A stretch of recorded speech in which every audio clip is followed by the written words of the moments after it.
In the first stage of consciousness, as I said, the being and the experience are one. It means that if I'm hungry, so I experience hunger, and that's it. If I'm comfortable and warm, I experience these feelings, and that's it. What happens when now I'm not my experience? What happens when I see the experience as something that is happening to me? This is self-reflection. And this condition in psychology, they call it metacognition. What does it mean, metacognition? It means that I have the ability to think about my own thoughts, to turn my own mind to think on the content of my mind. It's amazing, no? This capability, this capacity to ponder on my emotion and to take explicit notice over my mental activity.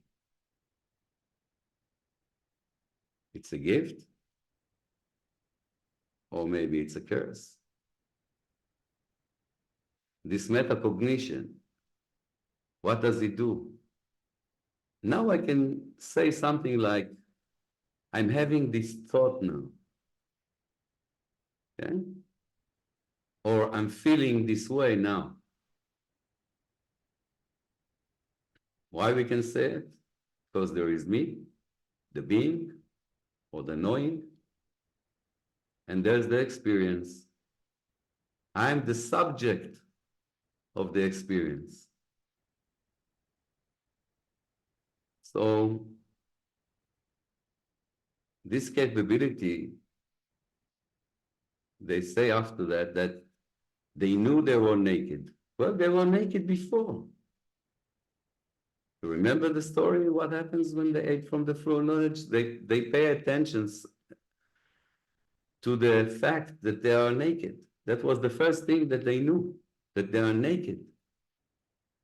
What do you mean naked? Without clothes, without excuses, without things to hide, with no shame. Naked, exposed, vulnerable, but with full connection to everything that surrounds him. One with all, and feeling the all in the one. That was the first stage of consciousness, before metacognition, before we fell into separateness and started to feel in many ways alien to our own lives and to our own planet and to the soul. So now they knew that they were naked and they had the experience of being naked before. But now they knew that they are naked. And when you know that you are naked, there's sometimes there is a voice that say that you have to hide your nakedness, you have to hide your vulnerability, you have to hide your anxiety and fear, you have to hide. Because this is shameful, or this is not proper, not at this time anyway.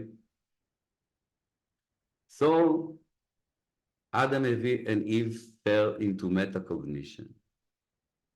And this caused their exile from the Garden of Eden. Because now they became capable of suffering. You see, this is what metacognition, or the knowledge of good and evil, does. They giving you the capability to suffer. Why? Because if the experience, it's all that there is, then you don't object to the experience. You don't have to label your experience as bad or shameful or whatever. You just experience what is. But now,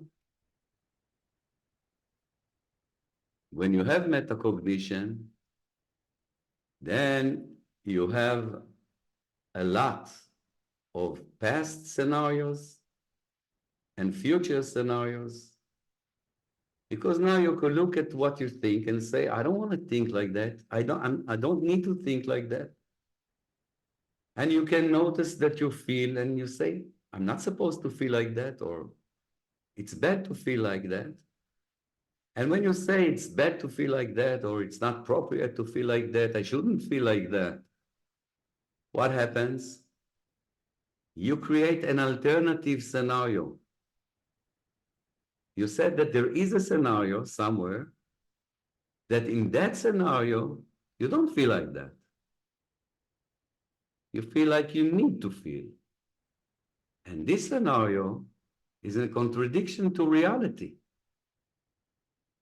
because it's completely imaginary scenario.